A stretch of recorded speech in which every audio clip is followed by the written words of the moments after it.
Саламатсыңар мен сүйүктүү окуучуларым. Кандайсыңар? Жакшы эс алдыңарбы? Бүгүн биз силер менен кайрадан кыргыз тил сабагын баштамакчыбыз. Бүгүн биздин сабагыбызда этиштин ыңгайдары болгон буйрук ыңгай жана шарттуу ыңгай деген эки теманы өтмөкчүбүз. Дептерибизге жазып алабыз. Буйрук ыңгай жана шарттуу ыңгай. Ушул эки теманын эрежелерин, аларды уюштуруучу мүчөлөр аркылуу алардын айырмачылыктарын билип окуп үйрөнөбүз.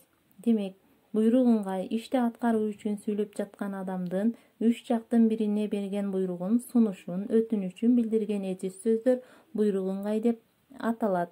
Буйрук ыңгай төмөндөгүдөй үч жол менен түзүлөт. Биринчиси уңгу, тубаса этиштери аркылуу, мисалы айт, кел, бар, жаз, бас, тап, бер, бил, ал, кара жана башка сөздөр. Экинчиси буйрук ыңгайды уюштуруучу мүчөлөр аркылуу, гын, ың болуп да өзгөрөт, гының болуп. Мисалы баргын, иштегин, тапкын, келиң, барың, алың жана башка сөздөр. Андан кийинки мүчөлөр сын мүчөсү, барсын, келсин, билсин, өссүн, көрсүн. Гыла бул көптүк түрүндө, жазгыла, иштегиле, үйрөнгүлө, сүйлөгүлө. Ыңыз сылык түрү, келиңиз, келиңиздер, көрүңүз, көрүңүздөр. Алы мүчөсү алык болуп дагы өзгөрүлөт. Мисалы баралы, баралык, көрөлү, көрөлүк, жазалы, жазалык деп дагы өзгөрүлүшү мүмкүн. Үчүнчүсү кээ бир сөз жасоочу мүчөлөрдүн жардамы менен дагы жасалат. Мисалы а мүчөсүнөн сана, ойно, сына, ла мүчөсүнөн башта, ойло, сүйлө, ык мүчөсү жолук, бирик, кезик, лан мүчөсү куралдан, ардан, кар мүчөсү каз болуп да өзгөрүлөт. Аткар, аткас, куткар, куткас болуп. Ар мүчөсү тазар, кызар, мүчөсү байы, тары болуп да жана башкалар. Кыймыл аракеттин аткарылышы же аткарылбай калышы үчүн коюлган шартты билдирген этиштер шарттуу ыңгай деп аталат. Шарттуу ыңгайды са мүчөсү уюштурат. Мисалы Бектур келсе мен барат элем, ким окуса көптү билет, калк айтса калп айтат. Бул сөздөр сүйлөмдөрдө келсе, окуса, айтса деген сөздөр жасалды. Шарттуу этиштин са мүчөсү жалганган этиштер төмөндөгүдөй 5 маанилерди билдирет.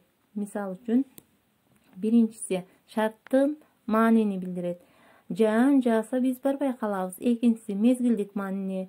Таанабай келсе ал үйдө жок экен. Үчүнчүсү өтүнүү, сурануу мааниси. Жакшы окусаңар тартиптүү болсоңор. Төртүнчүсү карама каршылык маанисин. Ал келсе мен барбаймын. Бешинчиси себеп маанисин. Согуш бүтсө жумуш жеңилдеп калар эле деп ар бир 5-өөнө тең мисалдар келтирилди.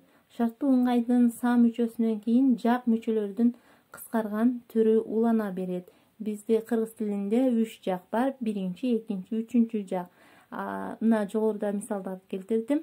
Жекелик санда, анан көптүк санда.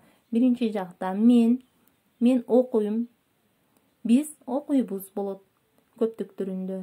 Сен ойно, силер ойнодуңар же сен ойнойсуң. Андан кийин сылык түрүндө кошуп койдум. Сиз, андан ал деген да.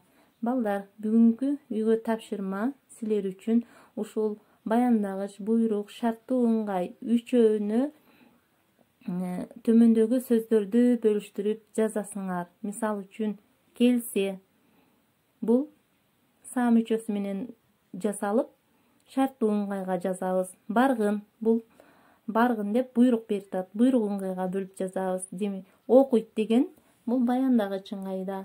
Демек, аны биз баяндагыч ыңгайга бөлүп жазабыз. Калган сөздөрдү да ушинтип 3 ыңгайга бөлүп жазгыла. Сабак бүгүн силерге түшүнүктүү болду деп ойлойм. Көңүл бурганыңарга чоң рахмат. Саламатта калгыла.